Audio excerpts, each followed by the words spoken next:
Tuwing natutulog si Sora Makyujima, lagi siyang napapadpad sa weird na kaharian ng panaginip na binubuo lamang ng usok at mga guho. Para bang ang mundo ay walang kahit anong anyo ng buhay, o kaya ay ganoon ang itsura sa unang tingin. Nakikita niya ang isang misteryosong macho na lalaki na parang Walmart version ni Zeus, nakatayo sa gitna ng kakaibang mundong ito. Direkta siyang kausap ng lalaki, nagbabalasubas ng kung ano-anong walang kwentang salita. Sinasabi na siya ay maghihintay sa kanya sa gilid ng kawalan. Bago pa makuha ni Sora ang ibig sabihin ng cryptic na kasinungalingan ng lalaki, nagising siya sa kanyang kama, ang kanyang mukha ay kumikintab sa pawis. Di nagtagal, tinawag siya ng kanyang ina. Habang nagre-refresh siya sa kanyang umagang routine, lumabas ang kanyang ama mula sa bathing area at nagsimula siyang purihin na parang siya'y 12 taong gulang pa. Bago tayo magpatuloy, narito ang kaunting impormasyon tungkol sa pamilya ni Sora. 3 taon na mula nang sumali ang kanyang kapatid sa SDF, at balak ni Sora na sumali sa hinaharap. At pagkatapos, oras na para magpaalam sa masiglang buhay na meron siya. Ang kanyang ama ay isang napaka-hindi seryosong tao na mahilig magpatawa kaysa sa anupaman. Samantalang ang kanyang ina ay likas na mahigpit, bagaman mahal na mahal din sila nito. Wala pang anumang reklamo si Sora sa kanyang buhay hanggang ngayon, at kaya niyang ipagpatuloy ang buhay na ito hanggang sa magtapos ang mundo. Nang walang problema. Well, bilang tagapagkwento, parang nagsalita ako ng maaga, dahil ang mundo ay literal na malapit ng matapos sa paglitaw ng mga dambuhalang tore na napakataas na parang pumasok sa mga kalangitan. Ang presensya ng mga tore na ito ay sobrang pamilyar sa ating batang lalaki, na parang konektado ito sa kanyang mga pangarap. Unti-unting dumarami ang mga tore sa buong mundo, na nagdudulot ng mas maraming gulo. Nawawala ng kontak ang kanyang pamilya sa kanyang kapatid na nagtatrabaho sa SDF. At kapag umabot sa 20 ang bilang ng mga tore, nawawalan pa sila ng mga broadcast sa TV, na halos hindi na gumagana ang radyo. Nangyari na ang mga bagay na napakabigat na ang lahat ay inutusan na lumikas sa mga silungan. Walang choice, pinagsama ng kanyang mga magulang ang kanilang mga bag. Bago umalis, nag-iwan sila ng sulat para sa kanilang anak na nagtatrabaho sa SDF. Kung sakaling makauwi siya, alam na niya na umalis na ang kanyang mga magulang papunta sa evacuation shelter. Sa oras na dumating si Sora at ang kanyang pamilya sa gymnasium na temporary evacuation shelter, puno na ito ng mga masusugod na walang matirhan. Ang kawalang pag-asa sa kanilang mga mukha ay maliwanag na nakikita, pero kahit sa harap ng sitwasyong buhay at kamatayan, may mga salot na patuloy na nanghuhuli sa mga mahihina, para lang ipakita ang kanilang disgusting na presensya sa mga tao. Ang salot na yun ay nanakawan ng isang bata ng tanging piraso ng tinapay. Kinuha niya para sa araw, at nang subukan ng bata na tumutol sa kawalang katarungan, ang salarin ay nagbigay ng matinding suntok sa tiyan ng bata. Literal na walang tumatayo laban sa salbaheng ito, na hindi lang nagnakaw ng tinapay, kundi patuloy pang pinapahirapan ang bata sa isip. Sa wakas, pumasok ang ama ni Sora at pinigilan ang salbaheng ito na ipagpatuloy ang ginagawa. Ang salbaheng Gen Z na ito ay nagbamas ang ama ng aming batang si Sora at umabot pa sa punto ng pagtapon ng suntok. Pero siya ang nagtatapos na nakatanggap ng matinding sipad dahil dito, na naglagay sa kanya sa lupa, isang lugar na talagang nararapat para sa mga ganitong tao. Maagap na ibinabalik ng ama ni Sora ang piraso ng tinapay sa kanyang tamang may-ari at iniiwasan ang tingin ng masasamang loob. Ang masasamang loob ay lumalabas na matalino na huwag makialam sa tatay na ito, at umaalis na may natitirang kaunting dignidad. Mukhang may kasaysayan si Sora sa bastardo na ito. Ang pangalan niya ay AJ Kagawa, isang mababang tao na dati ay nalulugod sa pagpapahiyaw sa ating bata kasama ang kanyang mga tauhan. Bigla na lang may isang sundalo na pumasok na nagmamadali upang maghatid ng isang emergency report. Lahat sa silungan ay inutusan na umalis at sumakay sa mga truck na nakaparada sa labas. Ang dahilan ng mga biglaang utos na ito ay nananatiling kumpidensyal, ngunit makakabuti sa lahat na sundin ang utos. Siyempre, may ilan na nagsimulang magprotesta, nasasayang ang oras sa pagtatalo imbes na kumilos. Bigla na lang, may biglang kumakatok ng malakas sa harap na pinto. Alam ni Sora sa kanyang kutob na may masamang mangyayari, kaya't itinulak niya ang mga magulang niya sa pagtatangkang makatakbo. Sinubukan ng sundalong naghatid ng mensahe na pigilin ang pasukan, pero hindi sapat ang lakas ng pobre laban sa mga halimaw, na sinira ang pinto kasama ang sundalo. Ang bawat taong tumutol sa pag-alis sa lugar na ito ay tumatakbo na para sa kanilang buhay patungo sa labasan. Nagsimulang mahuli si Sora, hindi makasabay sa bilis ng kanyang mga magulang, habang ang lahat ay nagmamadali papunta sa truck na nakaistasyon sa labas. At hindi pa matagal na pagkatapos, puno na ang bawat truck, walang puwang para sa iba pang tao. Si Sora ay naging isa sa mga hindi pinalad na hindi nakasama. Gayunpaman, hinawakan ng kanyang ama ang kanyang kamay sa pagtatangkang hilahin siya sa truck, ngunit ang mga makasariling tao sa likod ng ama ay tumangging isama ang kanyang anak, sinasabi na walang sapat na puwang. Sa huli, nagpasya si Sora na sumakay sa ibang truck, iniwan ang kanyang nag-aalala na mga magulang sa isa pa. Karamihan sa mga truck ay puno na, maliban sa huli sa pila. Pero bago siya makapunta rito, biglang umandar ang truck. Kahit na ganoon, nagawa ni Sora na dumikit sa umaandar na truck. Para mapadali ang sitwasyon, may isang tao na nag-abot ng kamay upang tumulong. Itinulak siya, at ang tumulong na kamay ay mula sa salot na si AJ Kagawa, na nakatingin sa ating bata na parang isang hayop na nagigiya sa kanyang walang kalaban-labang biktima. Sa halip na hilain si Sora papasok, ang salot na yon ay itinulak siya palabas ng truck. Ang pobre ay nahulog sa lupa at natapakan at nadaganan ng ibang mga nakaligtas na nagmamadaling makasakay. Nakahiga siya doon, nakabuhol, nagmamakaawa na may tumulong sa kanya mula sa pagsubok na ito. Ang kanyang mga panalangin ay narinig ng ang diskwentong Zeus mula sa kanyang mga pangarap ay lumitaw sa kanyang harapan. Ang bearded na salot na yun ay muling nagbento ng parehong kalokohan na siya ay naghihintay para sa ating bata sa dulo ng walang hanggan. At ganoon lang, ang paligid ni Sora, nagbago, dinala siya sa isang ganap na ibang mundo. Bigla, may isang goblin na nagbigay ng nakasisirang matapos gamit ang kanyang batong palakol, na sa kabila ng lahat ay nakaiwas si Sora sa isang kisap mata. Ang walang hiyang goblin ay nagpatuloy sa pamamagitan ng paghagis muli ng kanyang palakol pabalik sa kanyang target. Muli, nakaiwas si Sora sa nakakamatay na atake, kahit na nagkaroon siya ng nakasasakit na sugat mula sa malapit na labanan. Ang nakakadiring nilalang na ito ay parang tao na may misyon, patuloy na sinusubukang tamaan si Sora gamit ang palakol niya. Ang buhay ni Bro ay sapat ng komplikado, at ngayon kailangan pa niyang harapin ang ganitong gulo. Narito ang kaunti sa nakaraan. Una, nandyan ang napakalaking tore na biglang lumitaw mula sa wala. At saka yung taong yun na nagtapon sa kanya mula sa truck. At saka nandyan yung misteryosong bearded bastard na walang ginawa kundi magdagdag ng sobrang suspense sa kanyang mga kalokohan. At ngayon, nakatuon ang halimaw na ito sa pagputol ng ulo ni Sora. Pero ang kasama ko ay nahandugan na. Kinuha niya yung bato na matagal na niyang tinitingnan at binasag itong nakakarimarim na berdeng tao. Biglang napansin ni Sora ang isang titik na nakaukit sa dibdib ng halimaw, marahil ay kumakatawan sa ranggo ng nilalang. Pagkatapos, may lumitaw na parang kristal mula sa dibdib ng halimaw, tuwirang tina-target ang dibdib ni Sora at pumapasok sa kanyang katawan. Nakakagulat, ang bagay na yon ay hindi naglalayong saktan siya. Sa kabaligtaran, ang sugat sa kanyang mukha mula sa pang-agsab ng goblin ay nagsisimulang gumaling. Hindi lang yon, kundi nararamdaman din niya ang bagong lakas na umaagos sa kanyang katawan. Hindi na siya kailangang mag-isip ng mabigat para malaman na parang naka-level up siya pagkatapos talunin ng isang yugto, katulad ng mga mekanika sa mga video game.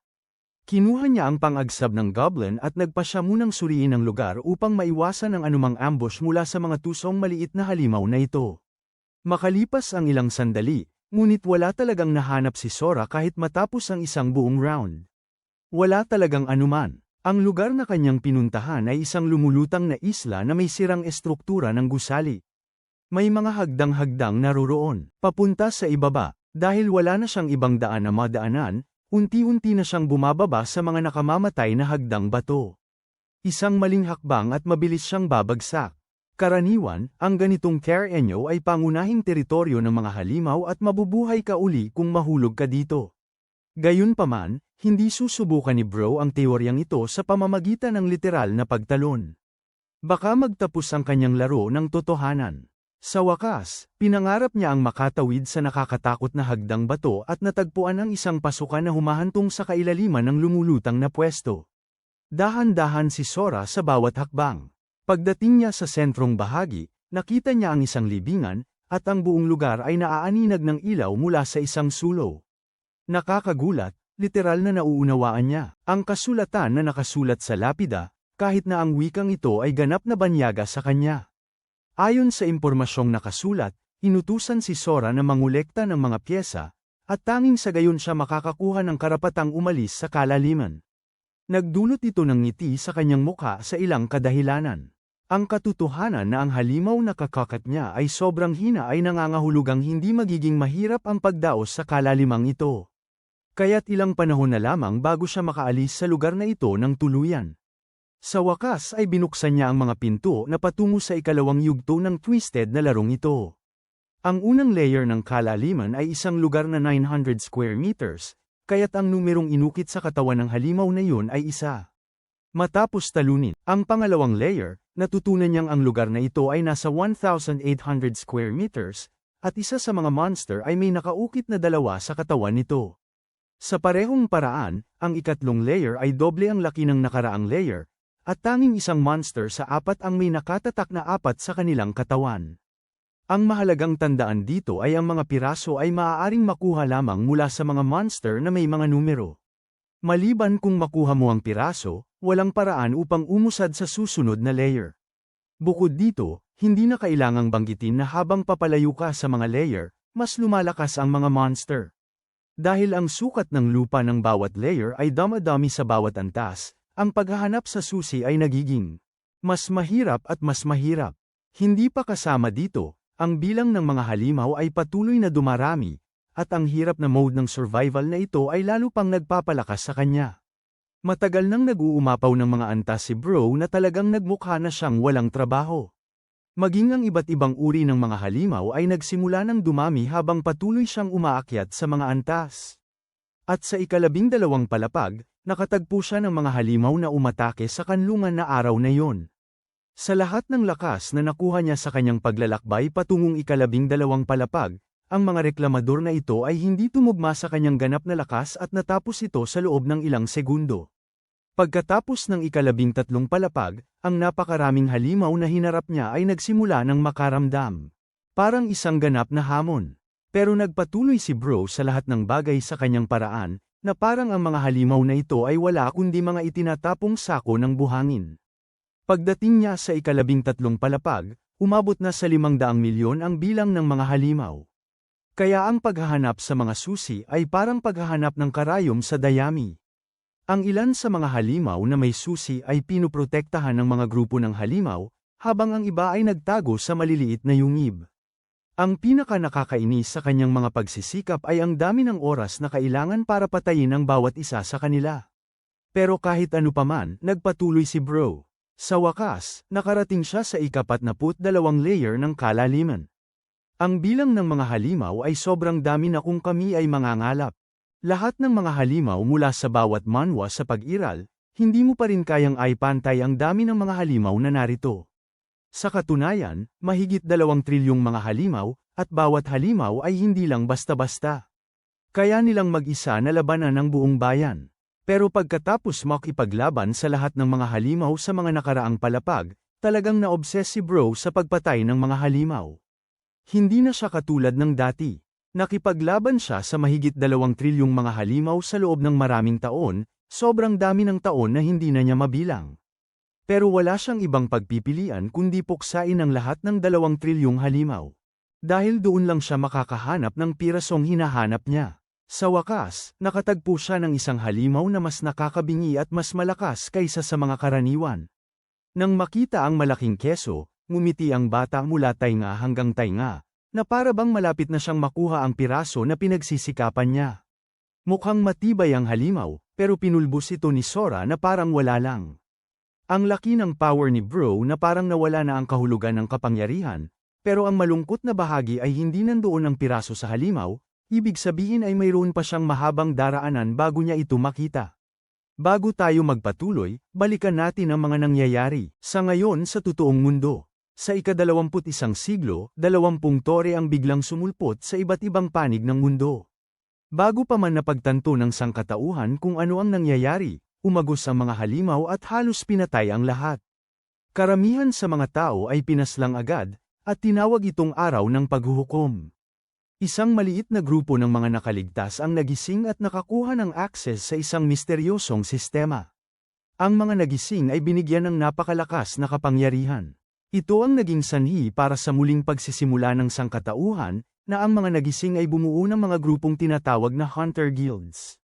Ngayon, bumalik tayo sa ating batang lalaki na humahabol sa huli. Ang halimaw na naiwan sa kasalukuyang patong matapos ang pagpatay sa hindi mabilang na iba pa. Biglang, ang mga monochains ay nagsimulang sumupil sa halimaw, at ito ay nagsimulang umakyat sa langit, parang sinusubukan itong makatakas sa lugar na ito.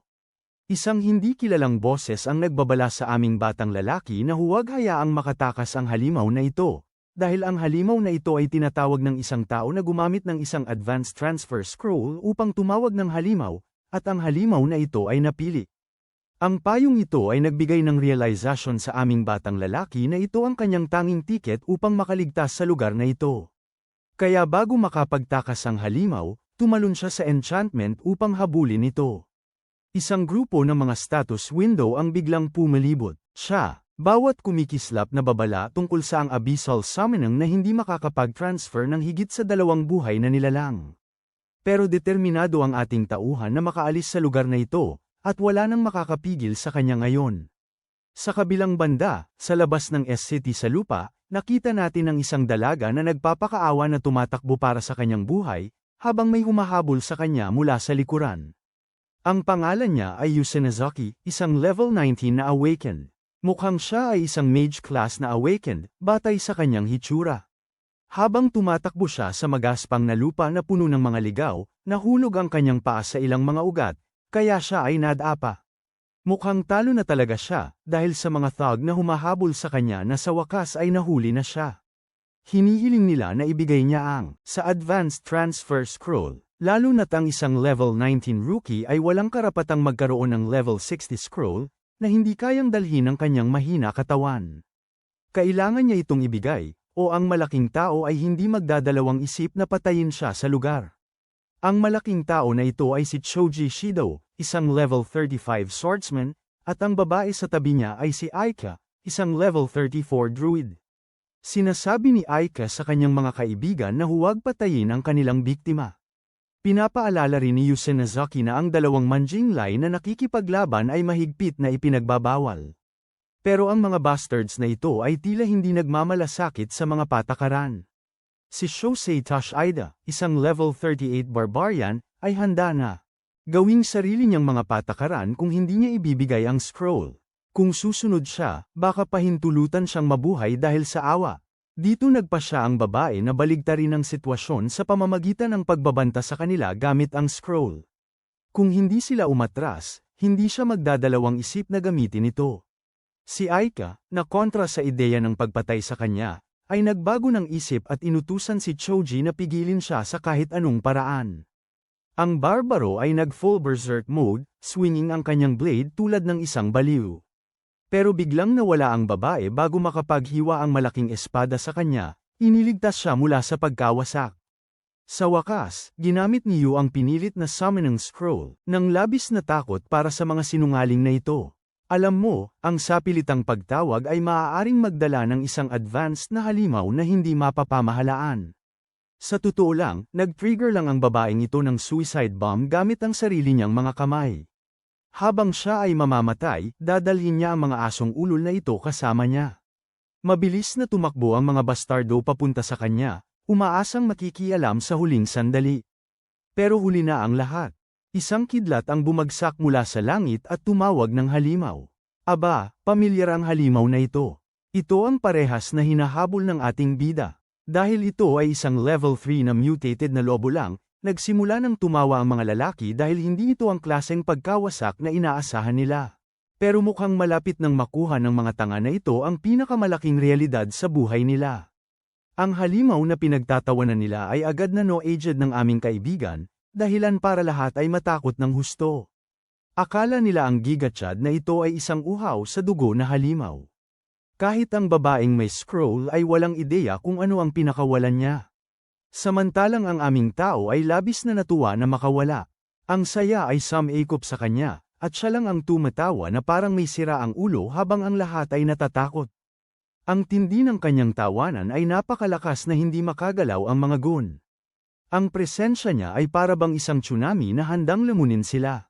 Siya ay biglang lumapit kay Aika, at sa kanyang mabangis na mukha, tinanong siya kung sila ba ay nasa Earth. Ang nag-aalangan na babae ay sumagot ng oo, na nagbigay ng agos ng dopamine sa kanyang utak. Ang dalawang musclehead sa grupo ay hindi pa rin ito naiintindihan at naghahagis sa kanilang sariling kapahamakan para patunayan kung gaano kalakas talaga ang grupong ito. Pero ang kanilang mga sandata ay bumabagsak at napuputol sa tuwing tatama sa kanyang matibay na balat. Sa puntong ito, napagtanto ng mga musclehead na talagang nagkamali sila. Para sa kanila, siya ay isang literal na halimaw. Samantala, ang aming batang lalaki, na nakikipaglaban sa mga halimaw sa buong buhay niya. Nagsimula ng mag-hallucinate. Ipinapakita ng kanyang utak ang musclehead na ito bilang isang orc na halimaw, at instinctively, tinanong niya ang halimaw kung ito ba ay isang nakatalang halimaw na naglalaman ng fragment na hinahanap niya. Siyempre, wala talagang ideya ang pobre na bastard kung ano ang sinasabi ng baliw na ito. Bigla, naalis si Sora sa kanyang mga hallucination at iniwan ang lalaki. Ang bastard ay sobrang natatakot sa presensya ng aming boy na literal na umihi siya sa kanyang pantalon. Medyo nakakahiyang para sa leader ng grupo na umihi sa harap ng kanyang party. Binibigyan ni Sora ang mga musclehead ng pagkakataon na tumakbo kung pinahahalagahan nila ang kanilang buhay. Hindi nakapagtataka, lahat ng mga nagrereklamong bitches ay tumakbo sa magkasalungat na direksyon upang iligtas ang kanilang mga kawawang buhay. Ang natitirang tao lamang ay ang tagapag-anyaya ng halimaw na ito. Pinaalalahanan niya ang nakakatakot na mga peklat at nagiging mausisa tungkol sa kung sino talaga ang taong ito. Sandali siyang nagtatanong kung siya ba ay isang demonyo na tinawag sa pamamagitan ng transfer scroll. Pagkatapos ay inilipat ni Sora ang kanyang pansin sa kanya, tinatanong kung gaano nakatagal simula nang lumitaw ang mga tore. Nakakagulat niyang sinagot na 5 taon pa lamang.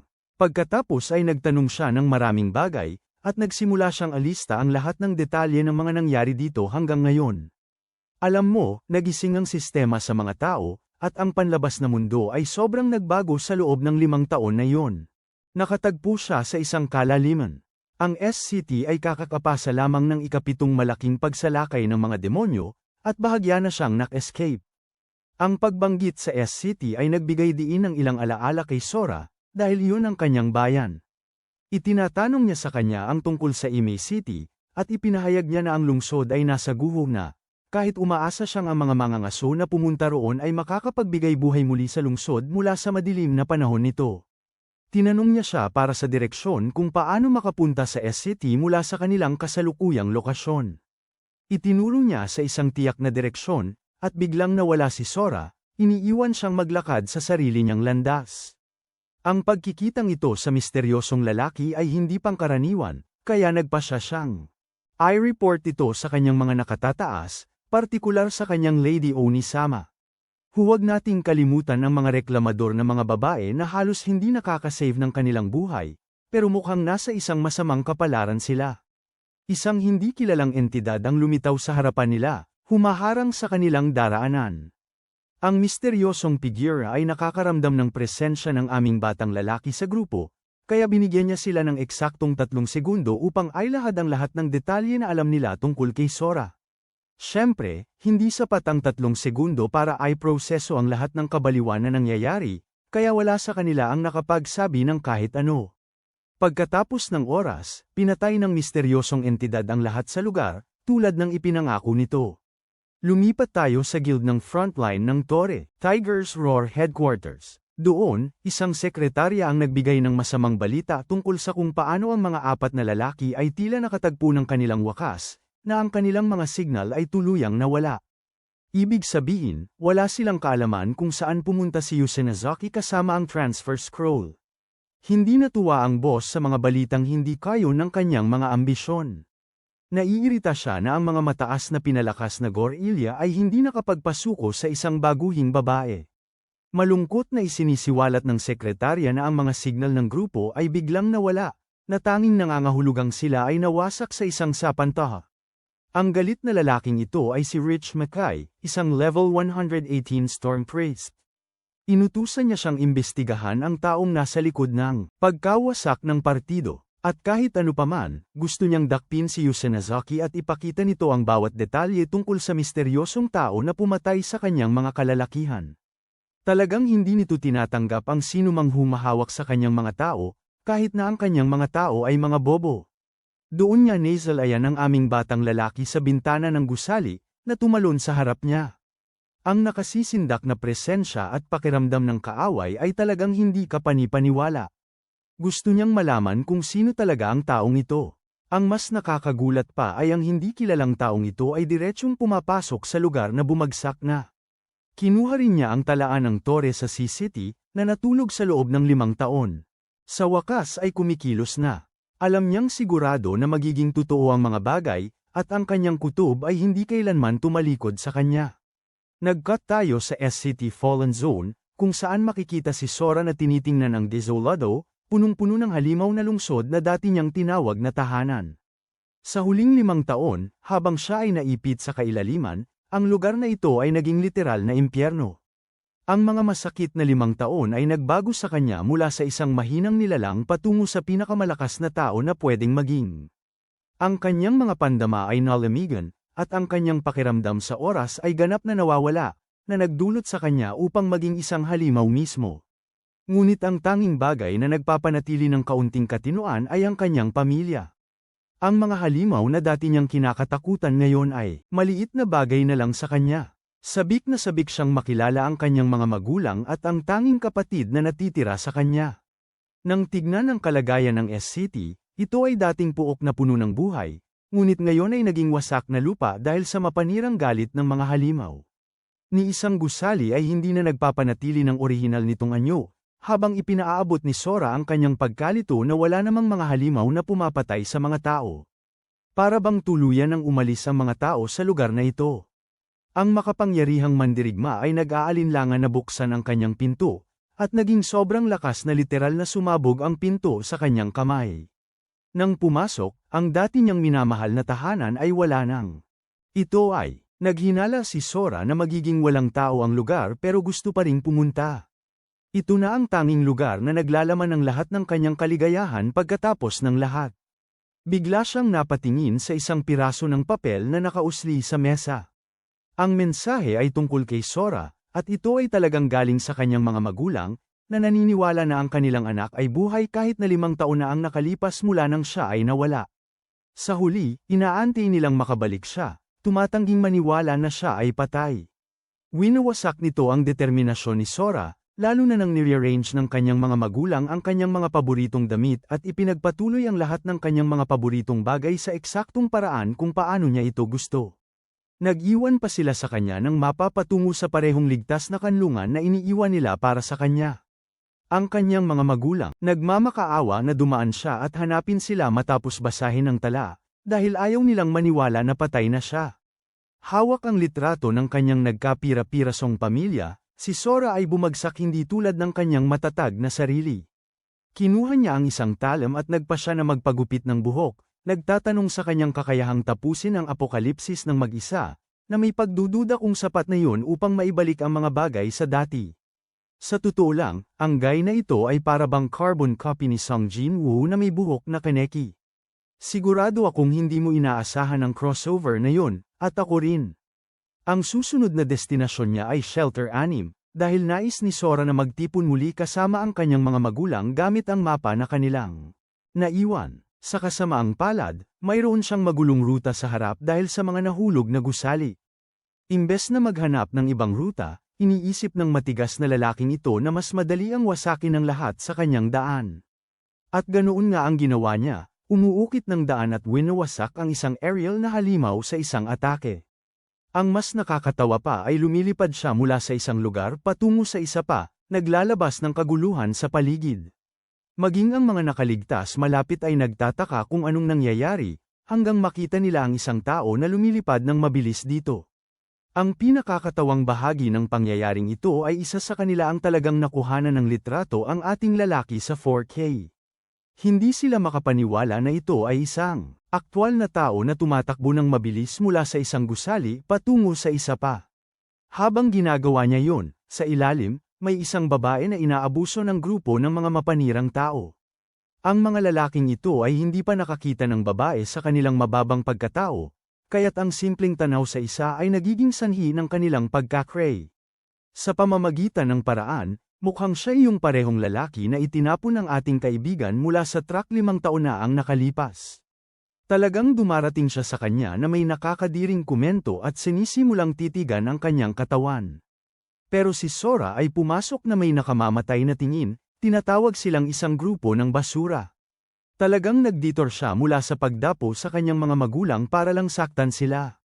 Ganito mo malalaman na malapit na silang bumagsak.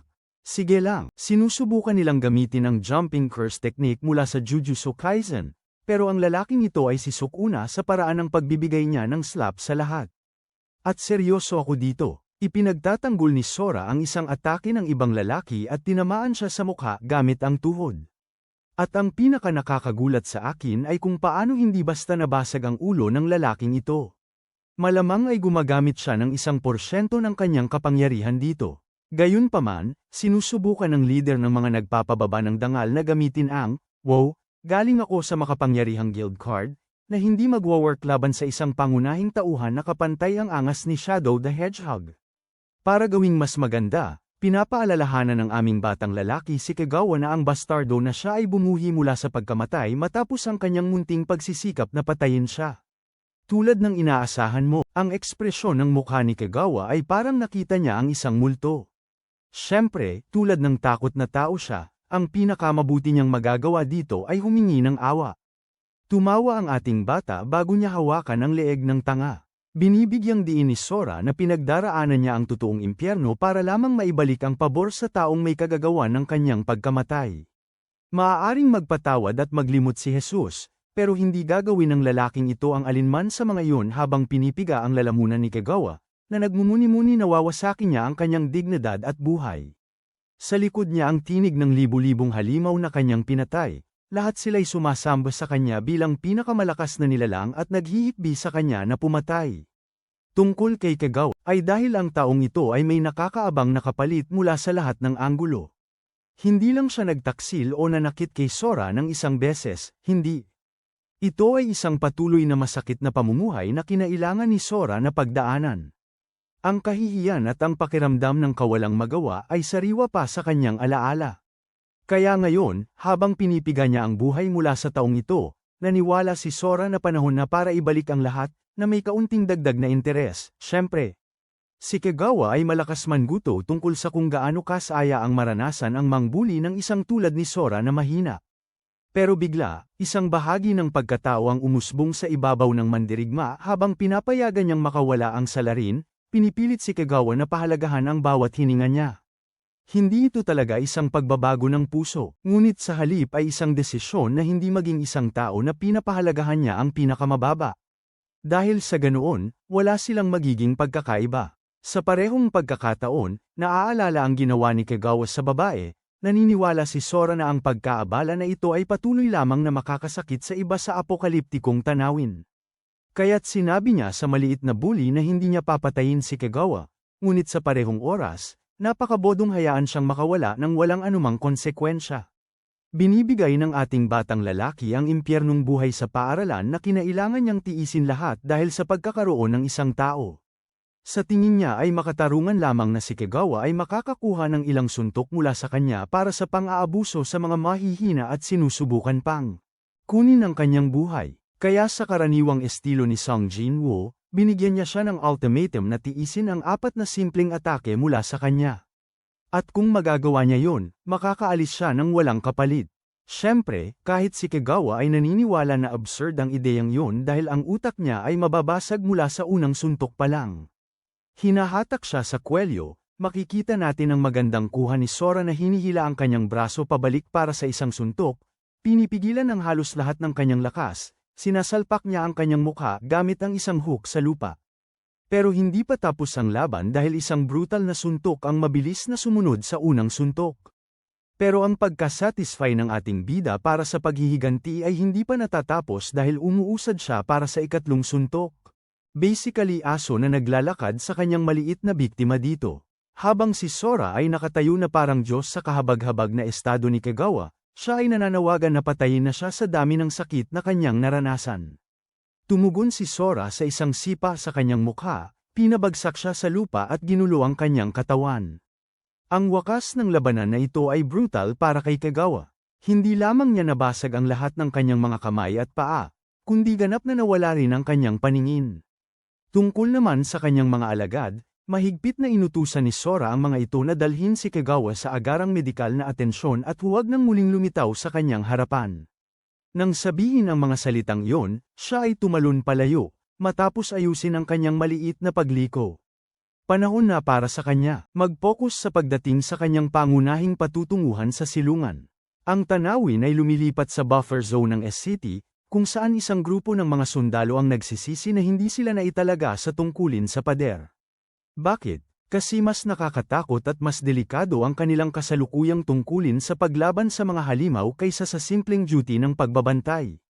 Pinapaalalahanan sila ng kanilang leader na manatiling alerto dahil hindi mo masasabi kung kailan lalabas ang isang halimaw sa kanilang harapan. Siya ang unang Lieutenante Tanji Kagura.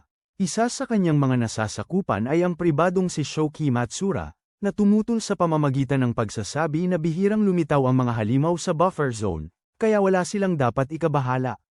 Pero talagang ayaw ng universo sa lalaking ito dahil bigla na lang. Then, isang nakakagimbal na bata ng Kraken ang biglang lumitaw at nagsimulang sumalakay sa mga sundalo. Iminungkahi ni Tanji na panatilihin nila ang kanilang porma sayon at magbuhos ng malakas na apoy sa pag-atake. Ngunit ang matigas na shell ng nilalang ay sobrang kapal para sa alinman sa kanilang mga sandata na makagawa ng makabuluhang pinsala. Ang nilalang ay nasa napakalaking level 45, kaya hindi sila maraming pagpipilian dito.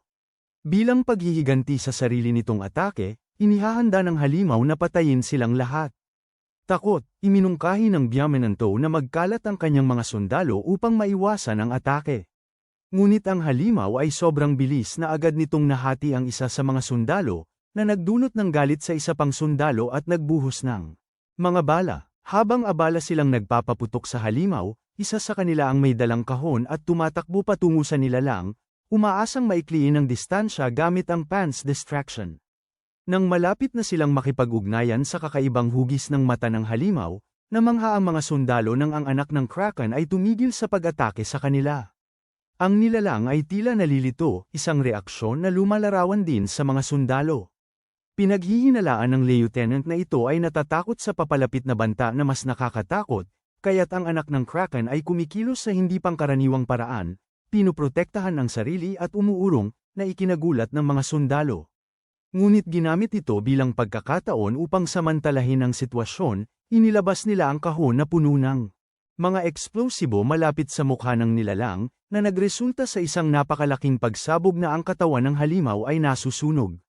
Sa puntong ito, ang mga sundalo ay nagdarasal na ito ay patay, ngunit nang hamupa ang alikabok, tila ang halimaw ay hindi nasugatan. Sa pagkakaroon ng kanilang nag-iisang pagkakataon na nauwi sa nakahahabag na kabiguan, tinatanggap na ng mga sundalo ang kanilang kapalaran. Bigla, si Sora ay bumagsak mula sa wala, pinipiga ang mukha ng halimaw. Katulad ng pagdurog ni Bulma sa damdamin ni Yamcha sa Dragon Ball Z, ang lieutenant ay nag-uugnay ng mga pangyayari at napagtatanto na itong nakakatakot na tao ang nagtakot sa nilalang sa simula. Hindi sila makapaniwala sa kanilang mga mata. Ang lalaking ito ay nagwaging laban sa isang halimaw sa isang atake. Kahit ang mga S-rank na may ganitong kapangyarihan ay kakaunti at mailap sa kanilang mundo. Bukod dito, hindi pa nila nakita ang mukha ni Sora dati. Gusto ng kapitan na malaman ng higit pa tungkol sa kanya, kaya sinubukan niyang i-activate ang kanyang appraisal o inspection skill. Pero sa kanyang gulat, sinabi ng sistema na tumahimik siya dahil hindi nito makuha ang impormasyon ni Sora. Ang epekto ng pagsubok na repasuhin ang kanyang impormasyon ay nagdulot sa kapitan na mahilo hanggang sa mag-alala ang kanyang mga nasasakupan. Samantala, wala namang ideya si Sora tungkol sa nangyayari at simpleng tinanong ang isa sa kanila. Tinatanong ang natitirang distansya para sa Shelter 6. Nalaman niya na talagang 50 kilometro pa abante, ngunit upang makarating doon, kailangan daanan ang nakakatakot na rehiyon ng Area X. Ito ang unang pagkakataon na narinig ni Sora ang ganitong pangalan, kaya nalaman niyang ito ang lugar na responsable sa pagpigil sa mga monsters na nagkokonsentra sa isang lugar. Maraming manghuhuli ang aktibong nakikipaglaban sa zone na yon sa kasalukuyan. Napansin din ng ating batang bida na sa pagpatay sa mga monsters sa kanyang mundo, nakakakuha ang mga manghuhuli ng iba't ibang gantimpala mula sa kanilang katawan. Wala itong pinagkaiba sa ideya ng isang laro.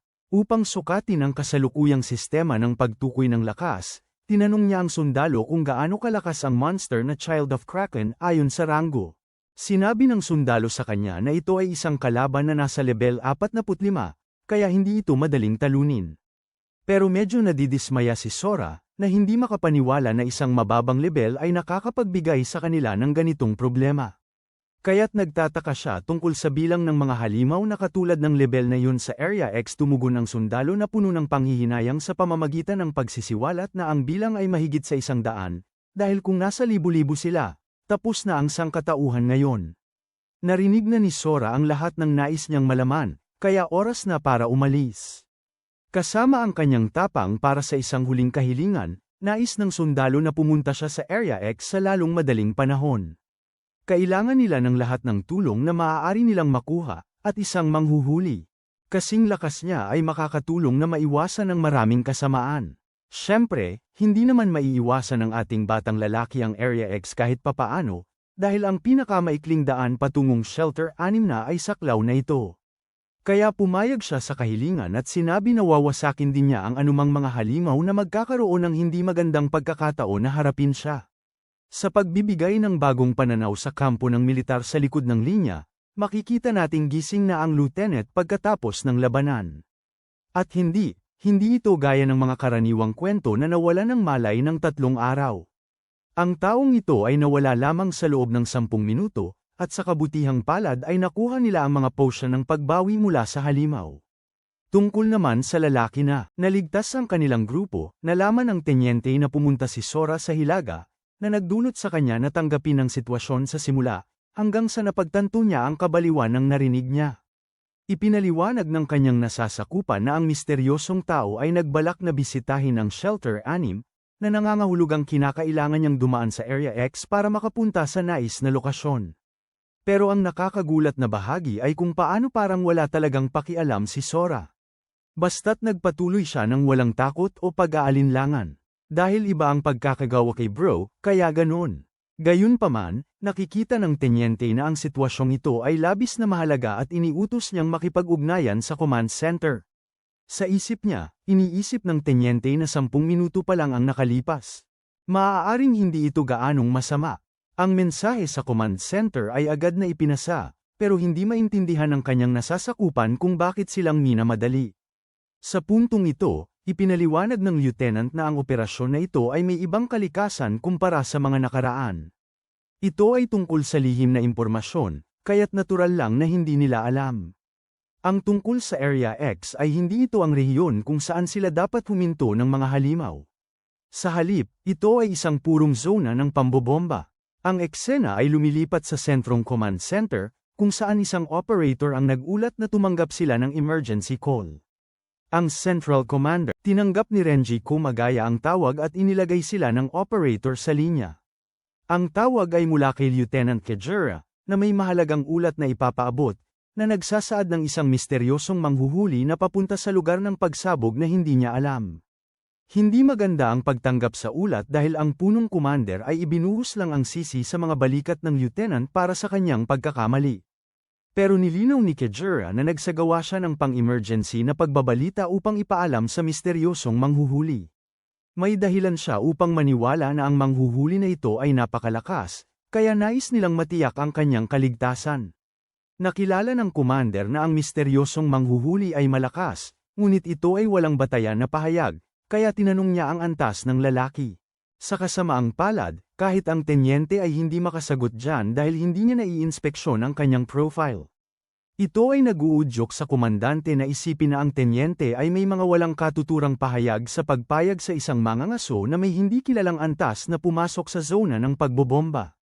Hindi niya talaga maaring payagan na magkaroon ng emergency broadcast para sa ganitong kaso, dahil kahit ang kalihim ay naniniwala na mamamatay siya bago pa man lumabas ang mensahe.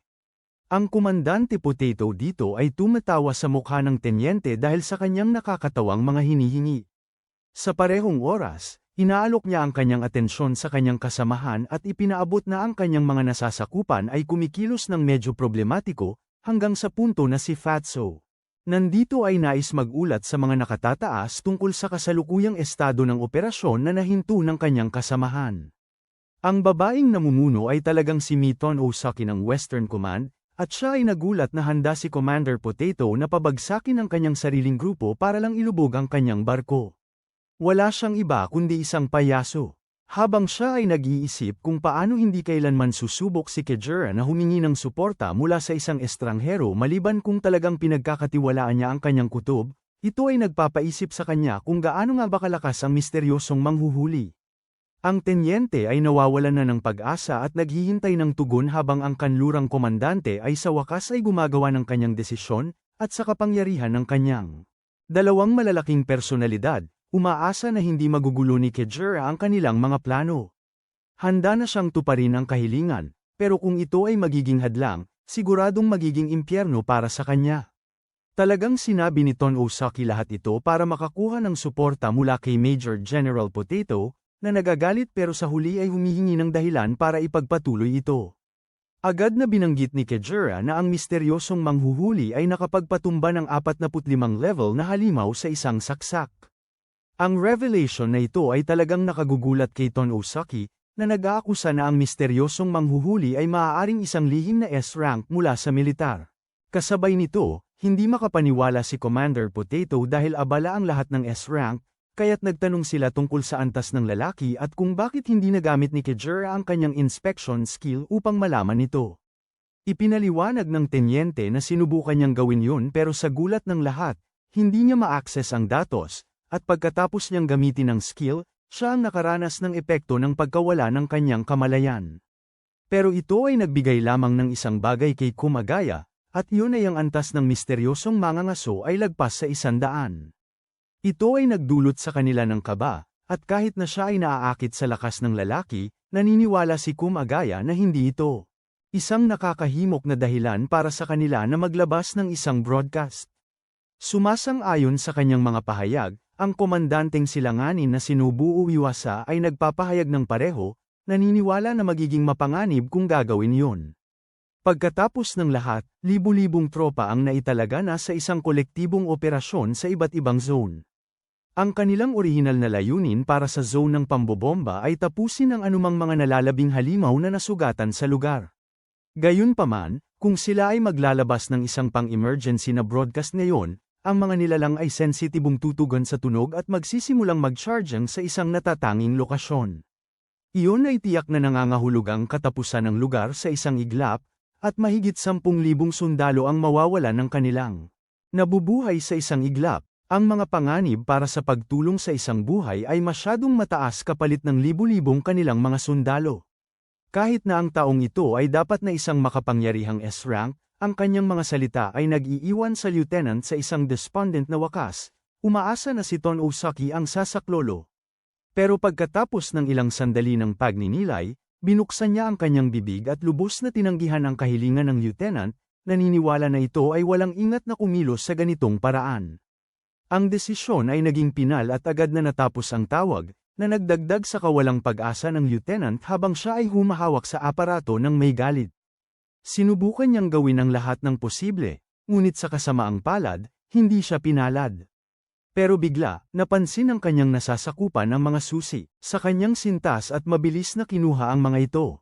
Bago pa makapagpahayag ng kanyang pagkabigla si Kagura, makikita na ang lalaki ay umaalis upang sumakay sa kanyang sasakyan.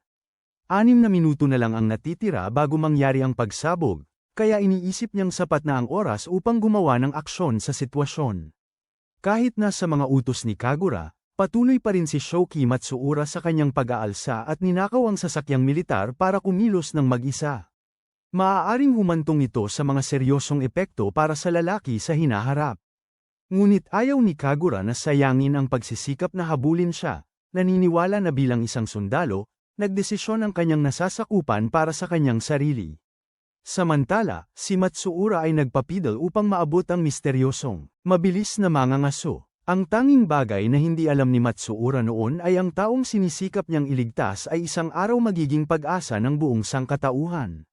Walang kabuluhan ang mga pagsisikap ni Matsuura dahil hindi niya matukoy si Sora.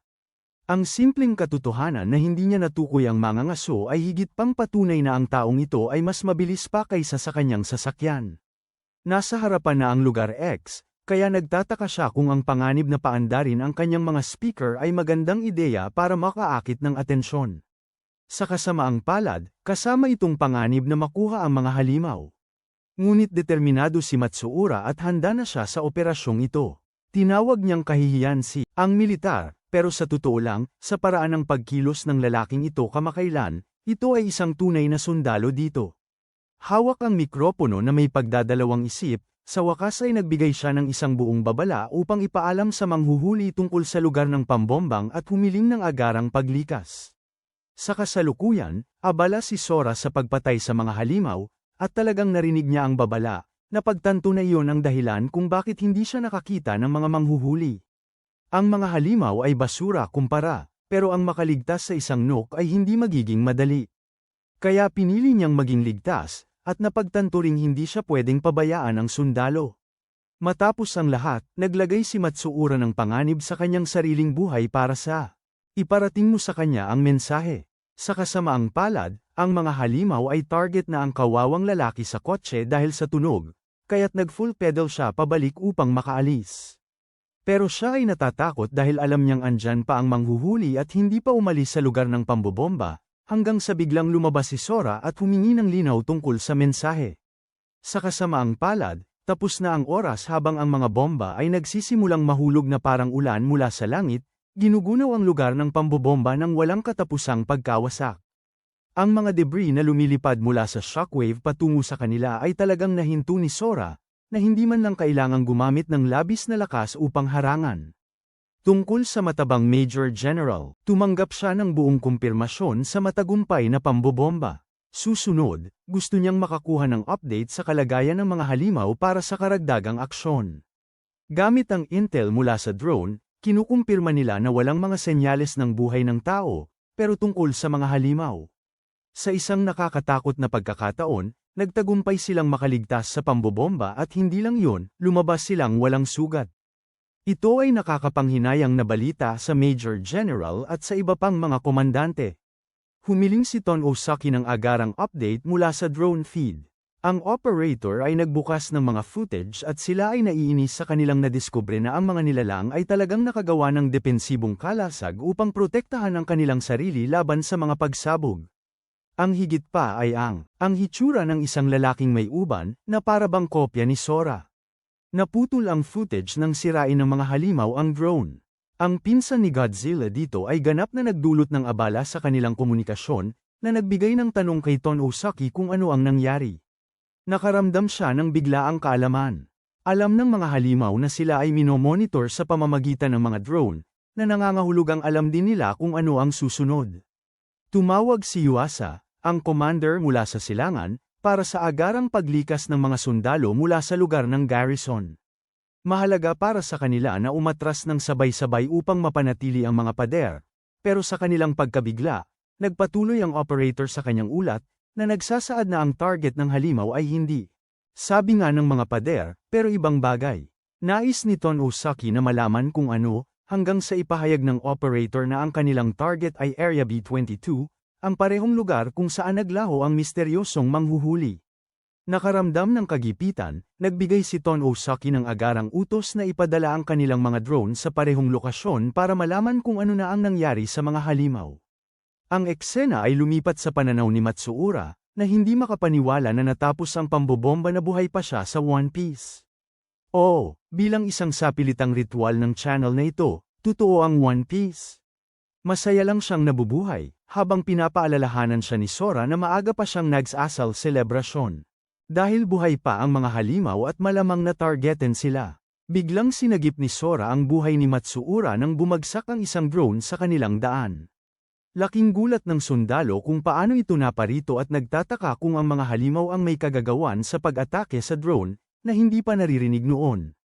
Hindi natitinag si Sora at nakita ang isang pulutong ng mga halimaw na papalapit. Si Matsuura naman ay nawawala ng control dahil humaharap sila sa mga nilalang na nasa level 50. Sila ang pinakamalakas na grupo ng halimaw na may dambuhalang leader na may napakalakas na level 90, at ang katotohanan na hindi sila tinamaan kahit isang sugat ay nangangahulugang katapusan na para sa sangkatauhan. Abala si Matsuura sa pagtanggap ng kanyang kapalaran habang may ibang balak si Sora. Naniniwala siya na kung hindi pinatay ng pambobomba ang mga halimaw na ito, siya mismo ang gagawa ng paraan para ilibing sila. Tumalon siya palayo at sinabi sa sundalo na magpatuloy sa pagtatago. Si Sora ay parang tinuhag ang mga halimaw na parang curtain at tinutok ang dako ng napakalaking leader. Sinubukan ng halimaw na salpukin siya sa isa sa mga atake nito, ngunit basta na lang siyang nahuli ng ating binata na hindi man lang nanginginig. Sunod, siya ay lumusab, tinutok ang mukha ng halimaw at sumugod ng isang malakas na suntok. Tumama ang atake at talagang tinanggal ang ulo ng higanti sa isang daliri. Pero sa pagkabigla ni Sora, nakatagong figure na yon na nakita sa drone footage. Ang nakakagimbal na bahagi ay hindi man lang naramdaman ni Sora ang presensya ng misteryosong taong ito. Mukha siyang halos kapareho ng kanyang mahabang buhok na bersyon para sa akin. Ang nakadrop na figure ay tila may kakayahang magbagong anyo sa isang uri ng halimaw.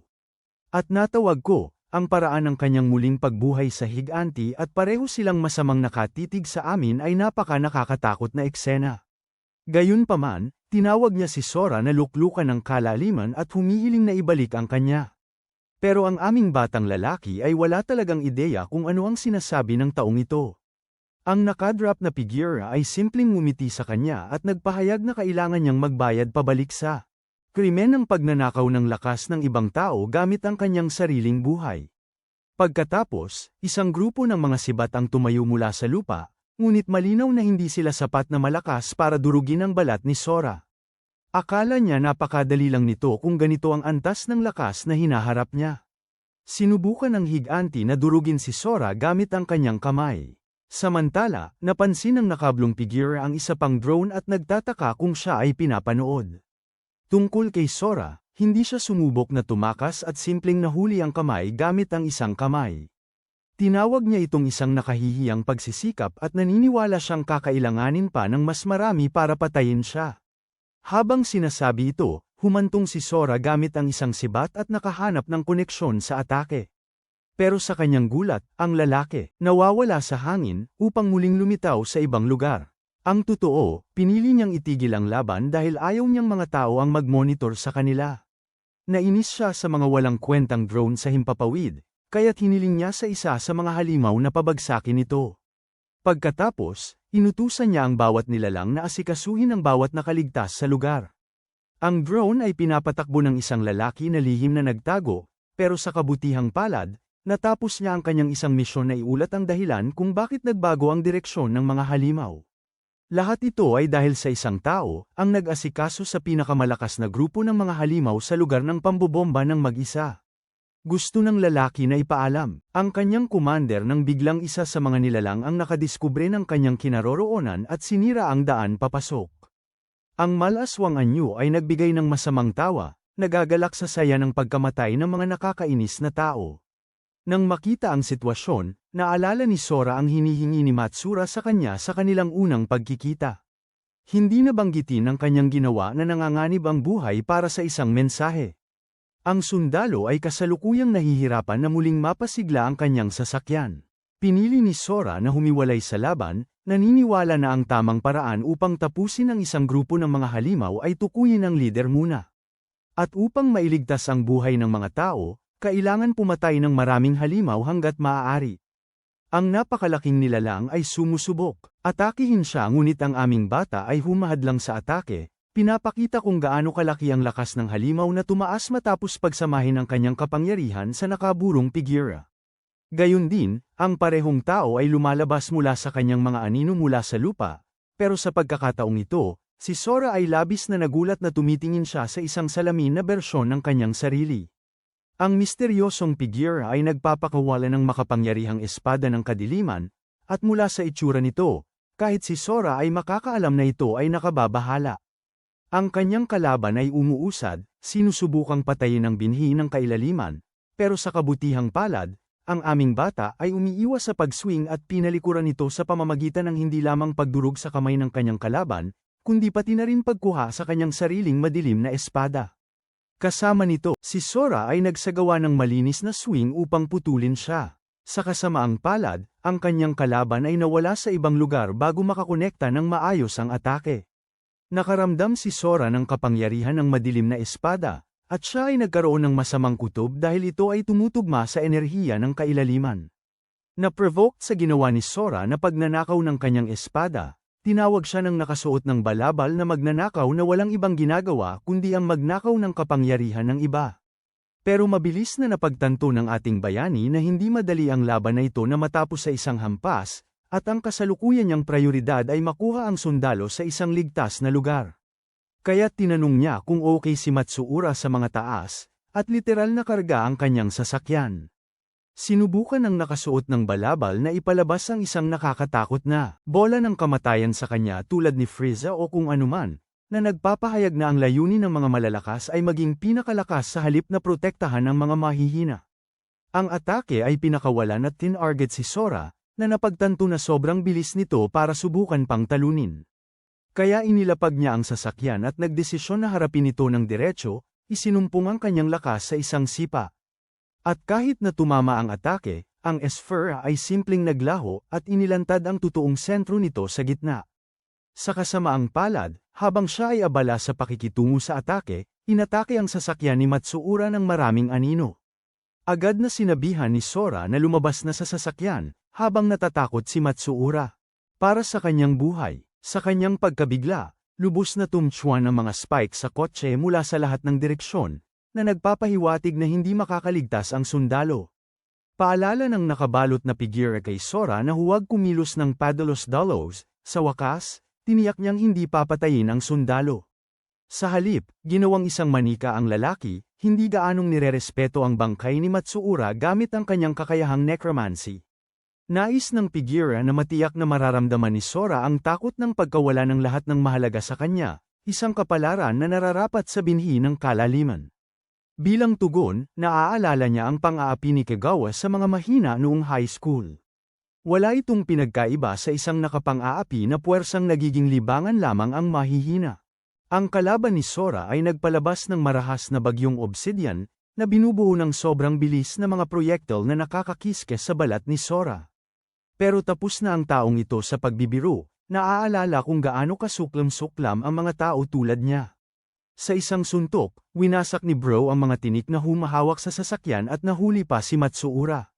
Pero sa kasamaang palad, ang sundalo ay wala ng iba kundi isang zombie sa puntong ito, pinaparamdam ang demonyong tingin sa kanya at sinasalubong siya ng dosenang suntok. Simple lang na natrap ni Sora siya sa loob ng sasakyan at nakaramdam ng matinding pagkakasala na ang isang walang kalaban-laban na tao ay nahatak sa kaguluhang ito. Sa wakas, ang kanyang atensyon ay napunta sa salarin na responsable habang sugod siya ng may makapangyarihang suntok. Pero katulad ng dati, hindi tumatama ang kanyang mga atake sa kakaibang kasanayan ng kanyang kalaban. Humuhugot ng isa pang madilim na espada mula sa kadiliman, pinapagalitan niya si Sora sa hindi pagkuha ng tunay na kapangyarihan ng kalaliman. Pero sa gitna ng kanyang chika, tinamaan siya ng suntok sa mukha at nalipad. Iniisip pa rin niya na malayo ang agwat ng kanilang mga antas ng kapangyarihan. Upang protektahan ang kanyang guro, ang dambuhalang halimaw ay tumalon. Pero ang nakakagulat sa nakaburong figura ay kung paano natama ni Sora ang atake, at hindi lang yun, handa na siyang batuhin ito muli ng isa pang suntok. Dahil sa nakikita ng kalaban ni Sora ang mga helanghing ng monster ni Sora, napagtanto niyang ang buto ng kailaliman ay talagang nagbukas ng kanyang tunay na kapangyarihan. Naawala si Sora at biglang lumitaw mula sa kanyang blind spot para tapusin ang kalaban. Pero sa kabutihang palad, ang misteryosong kalaban ay tumalon palayo at nakaligtas sa atake. Sinabi ni Sora na kahit kumpiyansa siya sa kanyang mga kakayahang makaligtas, hindi pareho ang masasabi tungkol sa napakalaking higanti, na ang katawan ay nahati ng maayos sa isang hampas. Ang napakalakas na hampas ay maaaring nagputol sa katawan ng nilalang, pero walang silbi ito kapag ang mga anino ay muling bumuo ng katawan. Kaya't si Sora ay kumukuha ng ibang diskarte sa paghahanap sa pangunahing core at tiyak na tina-target ang pinakamahihinang bahagi ng halimaw. Naabot niya ang pagkakakonekta ng halimaw sa pangunahing katawan, na sa wakas ay nagiging sanhi ng tiyak na kamatayan ng higanti habang ito ay nawawasak sa abo. Sa pagkakalugmok ng higanti, nakatuon si Sora sa kanyang pangunahing target at naniniwala siyang panahon na para wakasan ang labang ito. Ang nakabulong figura ay natagpuan ang kanyang sarili sa sulok at sinubukang ilabas ang kanyang kakayahan sa pagkakaisa ng anino, na sa esensya ay parang kakayahang sumisipsip ng buhay mula sa lahat ng halimaw sa kalapit na lugar at ibinubuhos ito sa loob niya. Sige, parang nakakasuspect na yun, hindi ba? Gayunpaman, ang marahas na enerhiya mula sa mga halimaw ay napakatindi na ang mga damit ni Sora ay nagkakaroon ng isang field trip ay nanatiling buo. Ang buong pagkakasunod-sunod ay nagreresulta sa isang anticlimactic na pagtatapos dahil ang teknik ay ginamit lamang bilang paraan ng pagtakas sa halip na maging mas malakas. Masaya si Sora na maayos ang larawan ng kanyang mga magulang at ang rip na lalaking ito ay nagsusuri sa kondisyon ni Matsura. Sa kasamaang palad, hindi kasing swerte ng kanya ang sundalo, kaya para maipagbigay-pugay siya ng tama, kinukuha ni Sora ang dog tag ni Matsura at binibigyan siya ng maayos na libing, naniniwala na dadalhin niya ang mga pag-asa ng sundalo.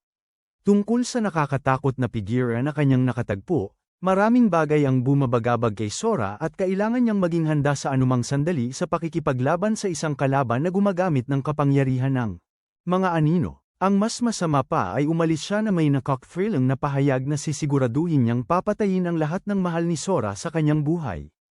Ibig sabihin nito, anuman ang mangyari, kailangang makarating ng mabilis ang ating batang bayani sa silungan, kaya gamit ang kanyang superbilis, umalis siya agad patungo sa kanyang destinasyon.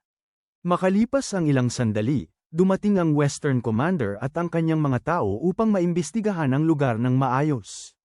Naghahanap sila ng anumang mga bakas o mga nakaligtas, pero sa kanilang gulat, ang buong puwersa ng mga halimaw ay matagal nang nawala.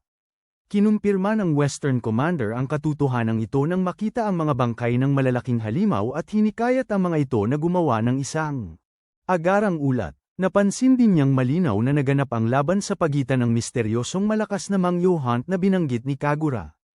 Ang lalaki ay hindi lang nakayanan ang mga epekto ng pagbobomba kundi nasira rin ang buong hukbo ng mga halimaw mag-isa.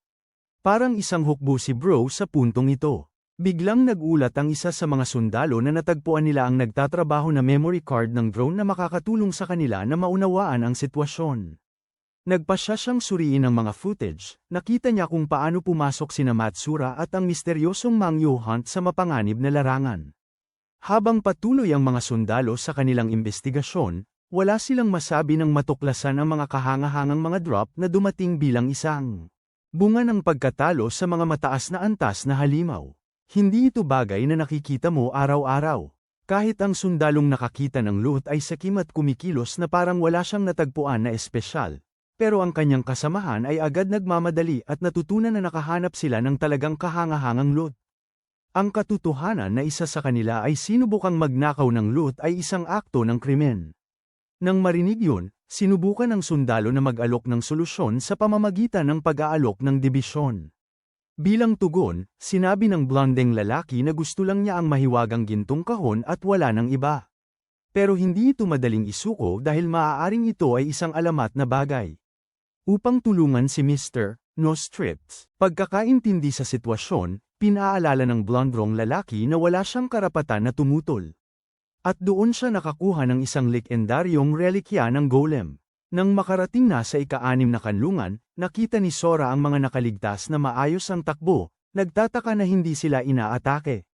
Lahat sila ay nagulat nang makita ang isang napakalaking lalaki na lumalapit sa kanila.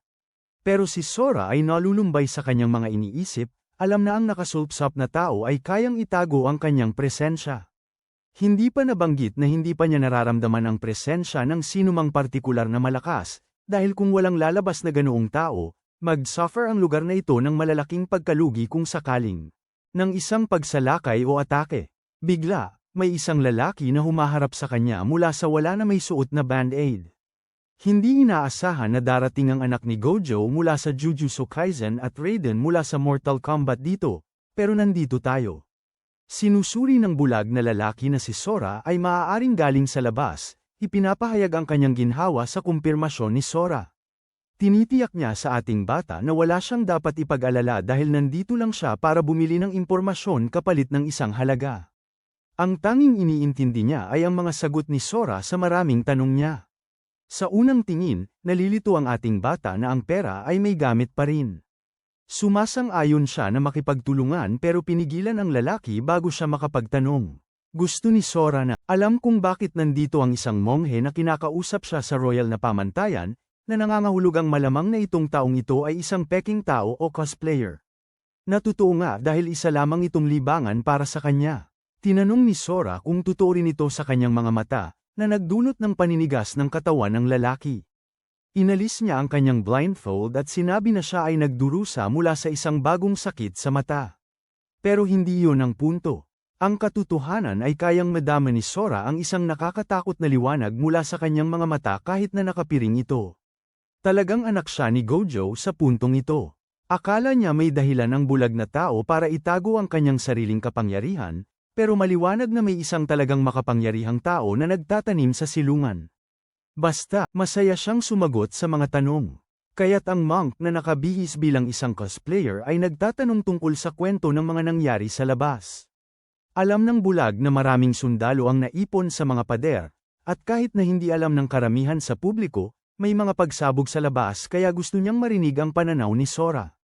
Nagpasya siyang kumuha ng madaling daan sa pamamagitan ng pagpapanggap na walang alam. Nagpalit si Bro ng personalidad at ipinaliwanag na tumakbo lang siya at naparito. Ang pag-amin ay nag-iwan sa bulag na nagulat dahil alam niyang si Sora ay nagtatago rin ng kanyang kapangyarihan tulad niya. Ngunit masaya siyang makita siyang ganitong nagbabahagi at simpleng umalis. Nagulat si Sora na madali niyang naloko ang tao na yun at nagtataka. Kung maraming makapangyarihang tao tulad niya sa mundo, ang katotohanan na walang nagtatanong sa kanya ay nakakabahala, na nagdudulot sa kanya ng pagdududa kung mahina ang mga tao sa kanilang kasalukuyang estado. Matapos bisitahin ang tindahan ng damit, natapos si Bro na nag-aaksaya ng pera mula sa pera na kinuha niya sa monghe. Bumalik siya sa kanyang pangunahing layunin na hanapin ang kanyang mga magulang sa pamamagitan ng tradisyonal na paraan ng pagtatanong sa mga tao sa paligid. Kaya't dahan-dahan siyang lumapit sa isang babae, humihiling kung nakita niya ang mag-asawa. Pero sa sandaling makita niya ang larawan, nagulat siya at nagpapanggap na hindi alam bago tumakbo palayo. Hindi alam ni Sora kung ano ang nangyari at naguguluhan siya sa kanya. Reaksyon: para bang lahat sa lugar na ito ay may bantay, kaya nagpasya siyang tanungin ng isang random na tao. Pero sa maselang tingin ni Sora sa kanya, natatakot ang tao at pinapaalala na hindi na ito ang dating panahon. Kaya dapat ayusin ang kanilang usapan sa mga salita. Basta inihulog ni Sora ang litrato ng pamilya sa harap ng tao at tinanong tungkol sa pamilya sa larawan. Muli, natatakot ang lalaki nang makita ang mga tao sa litrato at tinanong ang kaugnayan niya sa kanila. Ipinahayag ni Sora na siya ang anak nila, na malinaw na nakakatawa dahil sa pagkakaiba sa itsura. Hanggang sa nagsimula ng ihipan ng lalaki ang kanyang mga kamao dahil akala niya ay niloloko siya. Bigla na lamang may lumabas na truck mula sa wala sa lugar at talagang sinisikap na salpukin ang aming batang ito. Pero si Sora ay hindi nag-aalala at pinigilan ito nang hindi man lang lumilingon. Wala siyang pakialam sa truck at bumalik sa pagtatanong sa lalaki. Nakita ang aming batang tahimik na huminto sa isang bagay na tumatakbo patungo sa kanya nang hindi man lang damilat. Ang lalaki dito ay nagbago ng ugali at nagbigay ng direksyon pababa ng daan. Nagpasya si Sora na umalis at nagpasalamat sa kanya sa tulong. Kumaway ang lalaki pabalik bago tumakbo sa ibang direksyon upang ipaalam sa lahat ang tungkol sa kanyang pagkakaroon.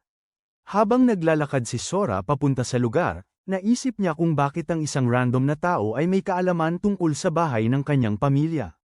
Gayunpaman, ang kanyang ama ay sosyal at may mahusay na komunikasyon sa lahat, ganoon din ang kanyang ina. At dahil ang mga mababait na tao ay madalas na naaabuso sa kanilang mundo, nanvow si Sora na protektahan ang kanyang pamilya sa pagkakataong ito. Sa wakas, umabot siya sa dulo ng kalye, nakatayo sa harap ng isang napakalaking bahay. Halos nagulat siya nang malaman na dito nakatira ang kanyang mga magulang. Nagdesisyon si Sora na kumatok at agad na nakilala ang boses ng kanyang ama. Pero nang buksan ng lalaki ang pinto, nagulat ang Bro nang makita ang isang lalaking mukhang yakuza na nakatitig sa kanya dahil sa biglaang paglabas niya sa kanilang lugar. Sinubukan ni Sora na ipaliwanag na siya talaga ang kanilang anak, na nagdulot ng panginginig sa likod ng kanyang ama sa gulat. Nakatayo ang ama doon na naguguluhan, parang ang kanyang sideline ay Diyos. Dumating sa harap ng pinto.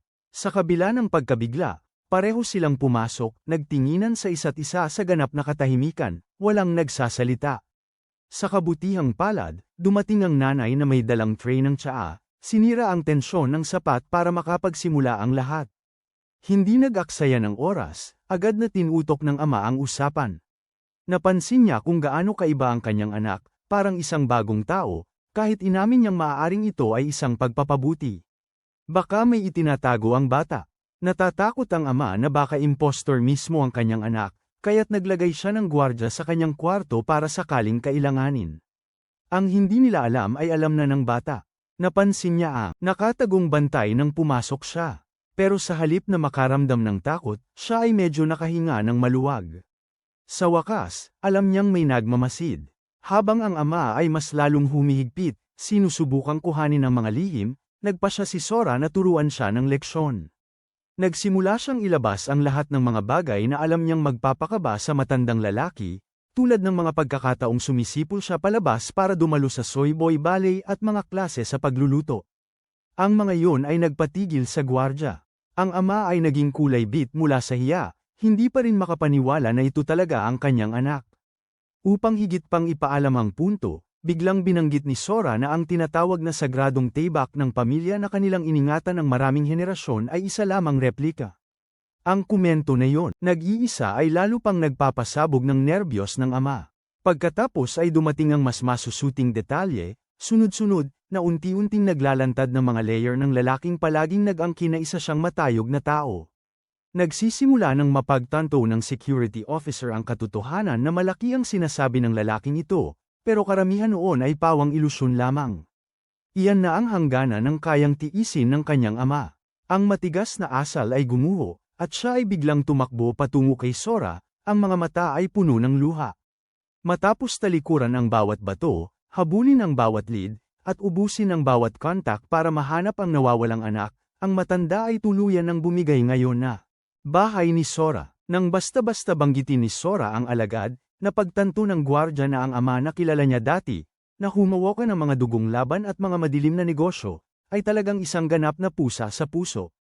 Ang alagad, nanginginig sa katotohanan, ay nagpa siya na tumakas, ngunit nahulaan siya ng bata bago pa man siya makalapit sa pinto. Ngayon, ang kawawang lalaki ay nakaupo sa mesa, tumatanggap ng hindi gaanong itinatagong babala na manahimik tungkol sa lahat ng narinig niya. Habang tumitindi ang presyon, pumasok muli ang nanay, na iniligtas ang sitwasyon sa tamang oras. Samantala, tahimik na nagpapasalamat ang ama sa langit na si Sora. Hindi inihayag ang kanyang ugaling umutot. Sa lahat ng kaguluhan, sa wakas ay nararamdaman ni Sora ito. Ganito ang tahanan. Pero ang kapayapaan ay hindi nagtatagal. Dumating nang may takot ang mga tao ng kanyang ama, kinakabahang nag-uulat tungkol sa isang gulo na may puting buhok na bagong bumalik sa bayan. Sa una, hindi napansin ng mga magnanakaw si Sora na nakaupo kasama ang kanilang boss. Pero nang mapansin nila, halos magkakaroon ng atake sa puso ang isa sa kanila. Kinakabahan at nanginginig, nagsimula siyang magbabala na sila ay grupo at hindi siya dapat gumawa ng kahit ano. Pero bago siya makapagtapos ng kanyang sinasabi, si Sora, sa isang iglap, ay hinawakan ang kanyang mga tuhod, halos pinapabayaan siyang umihi sa takot. Upang kalmeyin ang sitwasyon, pumasok ang ama at inihayag na ang bata ay kanyang nawalang anak. Nawala sa loob ng 5 taon. Nagtatangong banggitin ang antas ni Sora, ngunit natigilan siya, napagtanto niyang hindi niya alam. Parang sa tatay ko na walang ideya kung anong baitang ako. Pumasok ang aming bata at sinabing walang sistema. Nagulat ang mga magnanakaw. Alam ng lahat na kahit gaano pa katindi ang pagsasanay ng isang tao nang walang sistema, hindi siya makakatawid sa antas 10. Nagsimula silang isipin na siguro mahina siya. Pero maya-maya, nagkalituhan. Ang taong ito ay nakapagharang ng track, isang bagay na hindi dapat pangarapin ng antas 10. Napansin ang kanilang pagdududa, nag-alok si Sora na tingnan nila ang kanyang impormasyon. Diretsyong ginagamit ang kanilang sistema. Nagsimula ng magsalita ang magnanakaw, ipinaliwanag kung paano gumagana ang monster levels at kung paano hindi available ang unspect skill sa mga mababang antas na hunters. Sa kabutihang palad, mayroon ang kanyang ama ng skill, kaya't siya na ang sumubok nito.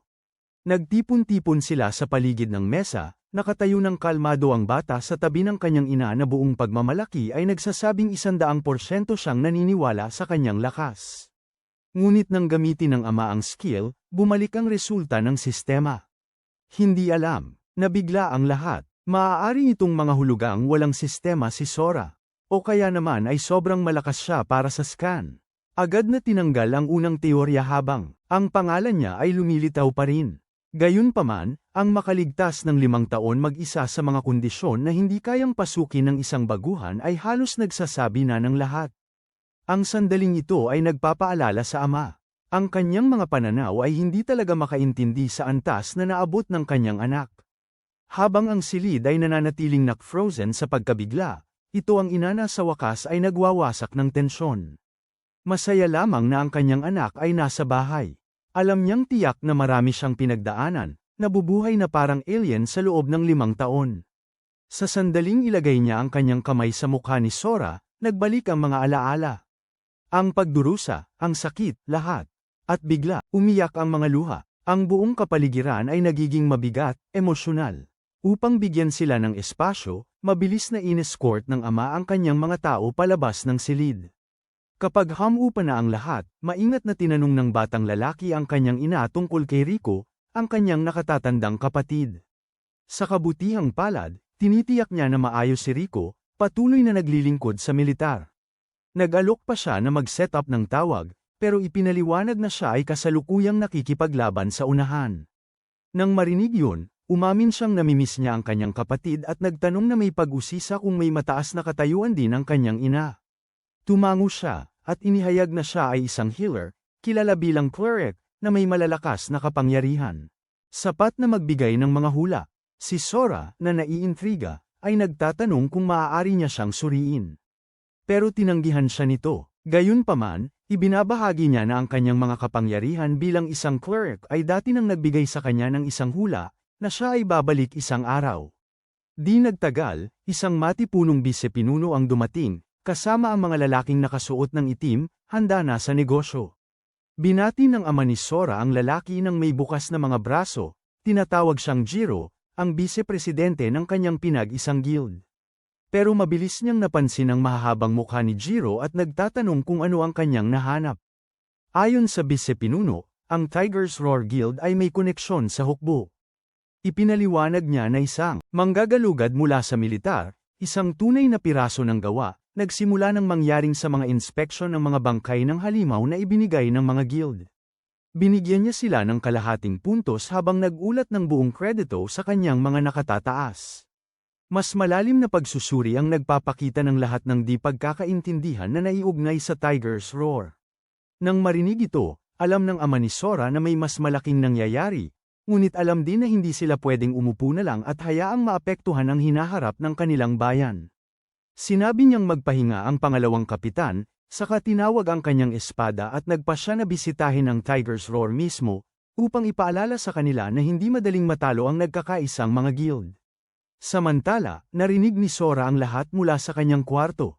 Ang kanyang lakas ay tumaas, ang kanyang pandinig, at ngayon ay napagtanto niya na ang bully na napatay niya, at ang kanyang mga tao, ay konektado rin sa Tiger's Roar. Ngunit ang desisyon ng kanyang ama na harapin sila ng personal ay nagdudulot sa kanya ng kaba. Habang sila ay naghahanda ng umalis, humiling si Sora na sumama. Ipinakilala siya ng kanyang ama sa bise-kapitan, na agad na nagtatanong tungkol sa antas ni Sora. Nang aminin ng kanyang ama na wala siyang sistema, nag-alala ang bise-kapitan. Kung wala siyang sistema, hindi siya tatagal ng higit sa 3 araw doon. Siya ay magiging pabigat. Nang may paggalang, iminungkahi niyang manatili si Sora sa bahay at magpahinga. Sumasang-ayon ang kanyang mga magulang. Gayunpaman, napagtanto ni Sora, parang normal na tao pa rin sa iba. Kung may lumitaw na malakas na halimaw, kailangan niyang itago ang kanyang kapangyarihan habang pinoprotektahan ang kanyang mga magulang. Kaya, sa ngayon, samsaglas siya na manatili sa likod. Umalis ang grupo na may apoy sa kanilang mga mata, Malinaw na hindi nila bibitawan ang kanilang galit sa Tiger's Roar Guild. Nang makita ang medyo malungkot na si Sora, mahinahon siyang pinatatahan ng kanyang ina. Sinabi niyang lahat ito para sa kanyang kaligtasan, at palagi niyang nakikita ang mga pangitain kung saan ligtas na umuuwi ang kanyang ama. Si Sora, na alam ang koneksyon ng guild sa militar, ay nag-aalinlangan na ang mga bagay ay tiyak na magiging mas masahol pa. Tinanong niya ang kanyang ina tungkol sa Tiger's Roar at kanilang mga alitan. Pinaliwanag niya na ang kanyang ama, nagsimula ng kanilang guild upang makipagtulungan sa militar, at mabilis itong lumago sa tulong ng kanilang mga determinadong propesyonal. Ang guild ay humawak ng pangangalakal, paglilinis ng mga halimaw, at tumulong sa pagpapanatili ng kapayapaan sa loob ng 4 na taon. Ngunit nagbago ang mga bagay ilang buwan na ang nakararaan nang lumipat ang Tiger's Roar at nag-set up ng kampo malapit sa kanilang kanlungan. Doon nagsimula ang alitan. Umaasa ang army sa Tiger's Roar upang linisin ang tore dahil sila'y malalakas, kaya walang nagtatanong sa kanila. Mayroon din silang mga gising na miyembro na pinili ng mga konstelasyon ng tore, tinatawag na Esres. Ang kapangyarihang ibinibigay ng mga konstelasyong ito ay halos banal. Sino man na dumaan sa kanilang mga pagsubok ay nakakatanggap ng kapangyarihan, at ang Tiger's Roar ay may pinakamaraming Esres. Samantala, ang kanyang sariling guild ay wala, na nagpapahirap pa sa kanila. Pagkatapos ng impormasyong yun, hinikayat niyang magpahinga si Sora at mag-refresh, kahit na inalok pa siyang hugasan ang likod nito. Pag-alis niya, ginamit ng aming bata ang kanyang detection spell para mahanap ang labasan, pagkatapos ay basta tumalon mula sa bintana para tulungan ang kanyang ama. Samantala, kahit na nakita yon, hindi siya pinigilan ng kanyang ina, nakangiti lang at bamulong na ang mga bata ay mga bata. Ang ama ni Sora, si Sekuya, ay papunta sa Tiger's Roar Guild kasama ang kanyang mga kasamahan sa guild. Samantala, habang nanunood mula sa itaas, napansin ni Sora, ang lahat sa paligid ng sentro ay ganap na itim, na sa kakaibang paraan ay nakatutulong sa kanya na madaling mahanap ang lugar. Pero bigla, nahilo siya. Nakakapagtaka, dahil simula nang pahigpitin siya ng Abyss Fragment, hindi siya nagkasakit. Biglang bumalik ang nakakatakot na boses, na sinasabing wala siyang makakaligtaan. Tumingin siya sa paligid, nalilito. Hindi niya maramdaman ang lalaki mula kanina malapit, na nangangahulugang ang lalaki ay nasa shelter 6.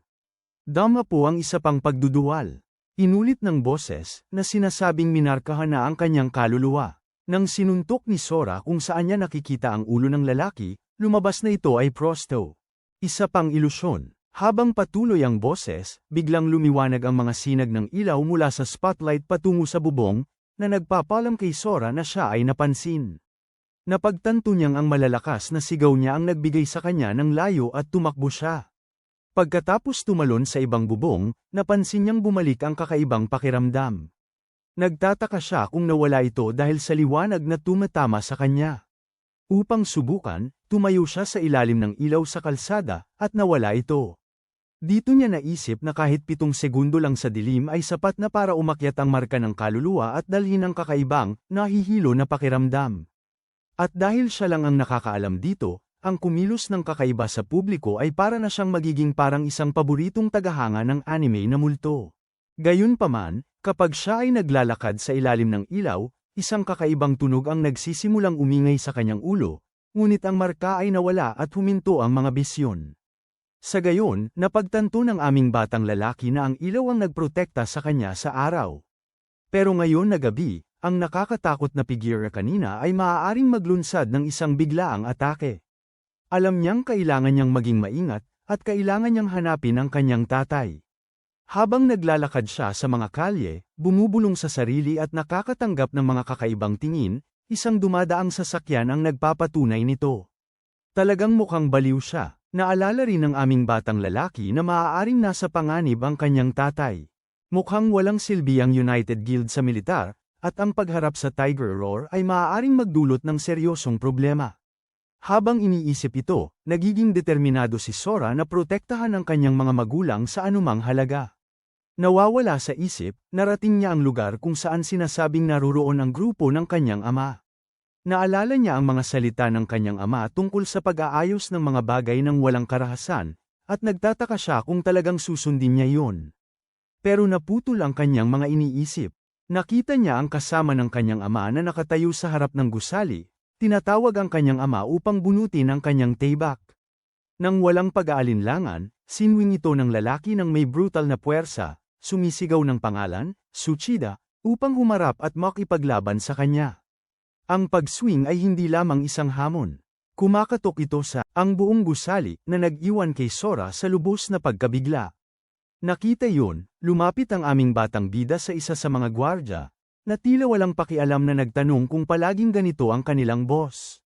Ang gwardya, na nakatayo ng tuwid, ay may pagmamalaki na kinumpirma na palaging agresibo ang boss, laging nagsisimula ng mga laban. Naalala ni Sora na minsang binanggit ng boss na maaaring ayusin ang mga bagay ng walang karahasan, ngunit mabilis na itinuwid siya ng gwardya, na nagpapaliwanag na marami nang nagbago mula noon. Ayon sa kanila, hindi na pinapansin ng militar ang mga laban na ito. Mas mabilis na ayusin ang mga bagay sa kanilang paraan. Habang binubulay-bulayan ito, bumalik ang kanyang isipan sa monghe, na may tahimik na lakas. Tungkol sa kanya, pero iniiwasang ipakita ang kanyang tunay na kapangyarihan. Sa pag-iisip niya tungkol sa kanya, lumitaw ang monghe na si Yukio sa itaas ng isang gusali malapit sa isang kampo militar, nakatanaw sa isang malaking napaslang na dambuhalang nilalang. Mabilis na siniyasat ni Yukio ang nilalang, nakikilala ang mataas na antas nito. Pero ang talagang nahuli ang kanyang atensyon ay kung gaano kadali tila na nawasak ito ng isang tao. Patunay ito na may ilan pang tunay na makapangyarihang tao sa mundo. Sa mga kalye, ang katahimikan ay nabasag ng isang malakas na tunog. Umalis si Tsuchida na galit kay Sakuya dahil sa paglikha ng ganitong gulo. Binati siya ng ama ni Sora ng mga matitigas na salita, ngunit si Tsuchida, na walang kaproblema, ay tuwirang hinamon siya. Kung gusto niyang mawala siya, hinahamon niya siyang patayin siya. Nang marinig ang hamon, siya ay agad na naiinis, isinuong ang kanyang espada ng mabilis. Samantala, ang malaking tao ay nakadantay ang mga ngipin sa takot, desperadong nananalangin na may makialam. Alam niyang naitulak na si Sakuya sa sobrang limitasyon. Habang patuloy ang pag-iinit ng usapan, humakbang pasulong ang ama ni Sora, naglunsad ng atake gamit ang isang mabilis na swing. Pero bago pa man makalapat ang kanyang atake, ito ay naharang ng isang nagniningning na kalawakan na kalasag. Lahat ito ay isang patibong, bagaman. Tumitindi ang tensyon habang si Osamu mula sa militar ay sumulpot, na nagulat ang mga miyembro ng United Guild. Mabilis ang takbo ng isip ni Sora, nagtataka kung ano ang ginagawa ng tao mula sa militar roon.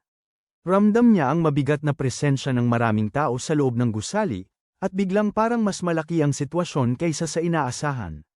Samantala, dahan-daang naglalakad si Osamu patungo sa kanyang ama, itinuro ang Article 15, na malinaw na nagsasaad na ipinagbabawal ang mga laban sa mga silungan, at ang mga lalabag ay maaaring harapin ang parusang kamatayan. Lahat ito ay isang setup na idinisenyo upang provoke si Sakuya na mahuli, at kapag nangyari yon, madali na nilang maitatago siya sa kustodiya. Pero hindi naintindihan ni Sora kung bakit nasa ganitong sitwasyon ang militar. Sa kabilang banda, sinusubukan ng ama ni Sora na paikliin ang tensyon, itinatanggi ang anumang pagkakamali. Inilalantad niyang hindi siya nakipaglaban, na nagsasabing walang ebidensya para patunayan ang alinman sa mga paratang. Hindi kumikilos si Osamu, itinuturo ang gasgas sa gusali bilang hindi mapapasubali ang ebidensya. Pero si Sakuya, laging mabilis mag-isip, ay binabaliktad ang sitwasyon, sinasabing nag-renovate lang siya ng gusali. Ang militar ay hindi nandyan upang tanggapin ang hindi bilang sagot. Nakapagsalita na siya, walang pag-aalinlangan, ibinigay niya ang senyales. Sa isang iglap, nagsimulang lumitaw ang mga sundalo kahit saan, sumisilip. Mula sa mga bintana sa buong gusali, nakatutok ang mga baril kay Sakuya.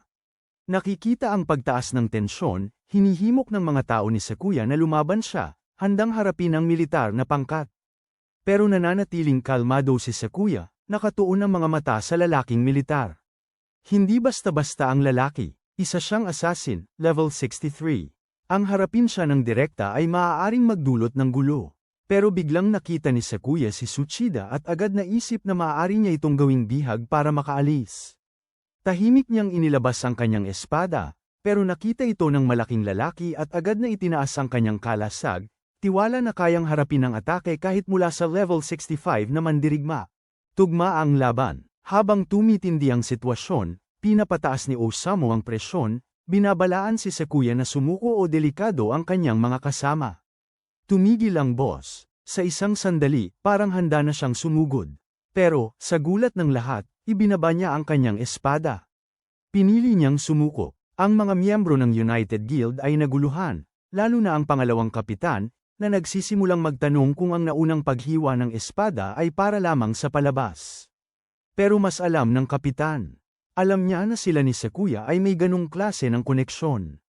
Alam niya na kapag ibinaba ng boss ang kanyang espada, ito ay talagang isang senyales na maghanda para sa isang atake. At pagdakay malapit ng humambing ang espada sa lupa, biglang sumugod si Sakuya kay Tsuchida ng buong lakas. Kasabay nito, nagsisimulang magpatawag ng spell ang kapitan sa likuran. Ang malaking tao ay napahinto sandali, ngunit sigurado pa rin na sapat na ang kanyang kalasag. Ngunit biglang sumabog ang mahika ng kapitan sa ilalim ng mga paa ni Sakuya. Itinaas ang mga tipak ng bato sa isang tumataas na entablado. Sa isang kisap mata, tumayo siya dito, nakakakuha ng taas at puwersa, at tumama ng buong lakas, na nahuli ang malaking tao na hindi handa. Ang atake ay nagbasag ng kanyang kalasag, pinadapa siya sa lupa na may mabigat na tunog.